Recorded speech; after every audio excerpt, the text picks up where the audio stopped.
राम कृष्ण की प्यारी गैया सारे जग की माता है। राम कृष्ण की प्यारी गैया सारे जग। हमने बहुत बड़े का सहारा लिया है। राम जी बोले हमसे बड़ा? बोले हाँ, आप कुछ नहीं है उसके सामने, आप भी हल्के हो जाते हैं। कथा आप सब जानते हैं, हमको विस्तार से नहीं कहनी। नारद जी की कृपा से सत्यभामा जी के बगीचे में पारिजात लग गया, कल्प वृक्ष लग गया। अब तो महाराज सत्यभामा जी ने खूब पूजा करी, कल्प वृक्ष के फूलों की माला बना बना के नारद जी की। बोले गुरुदेव आपकी कृपा है, ना आपके चरण पड़ते ना हमारे आंगन में कल्प वृक्ष लगता। अब ऐसी कृपा और कर दो कि श्री कृष्ण हमको सदा मिले रहें, पति रूप में वियोग ना हो। नारद जी बोले हाँ, जो वस्तु दान की जाती है वही मिलती है, आप श्री कृष्ण का दान कर दो।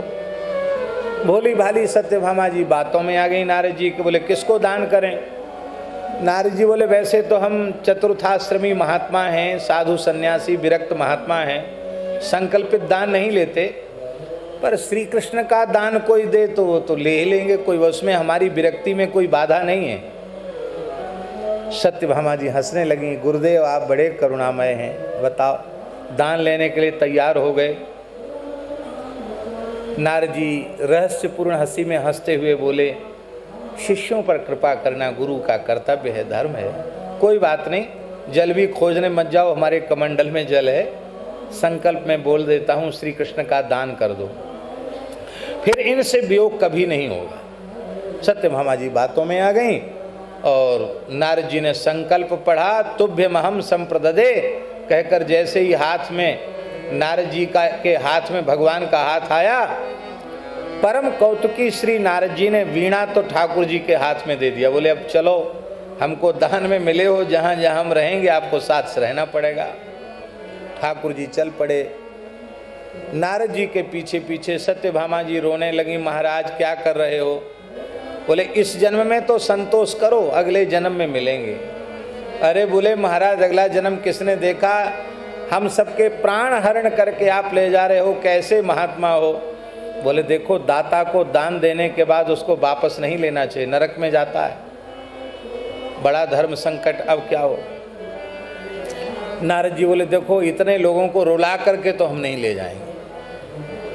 अब शास्त्र की विधि है, इनके बराबर का धन हमको मिल जाए। वैसे तो धन की कोई जरूरत नहीं है, पर क्या करें, समाधान तो करना है।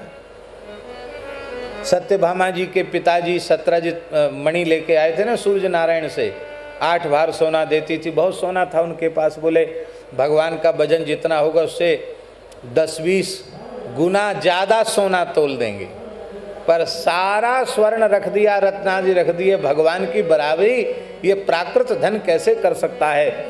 फिर सबके दान पुण्य संकल्प करके सबका भजन तपस्या साधन सब डाल दिया, फिर भी भगवान की बराबरी नहीं हो सकी। नारद जी से कहा इतना ही ले लो। नारद जी बोले देखो, थोड़ा सा तराजू का कांटा इधर उधर हो तो चलेगा। अब ऐसा भी कोई सौदा होता है? ठाकुर जी का पड़ला तो भूमि छोड़ ही नहीं रहा है, और तुम्हारे सामग्री वाला पड़ला आकाश में झूल रहा है, ऐसे थोड़ी होता है। थोड़ा इधर उधर कांटा होगा तो चलेगा, ये इतना नहीं लेते हम। तो उपाय तो बताओ। बोले रुक्मिणी जी सी सहायता लो। तो श्री रुक्मिणी जी जानती हैं श्री कृष्ण के रहस्य को। उन्होंने तुलसी के दल पर श्री कृष्ण लिख दिया, तो का सब हटाओ, इससे तोलो, भगवान नाम से तोलो।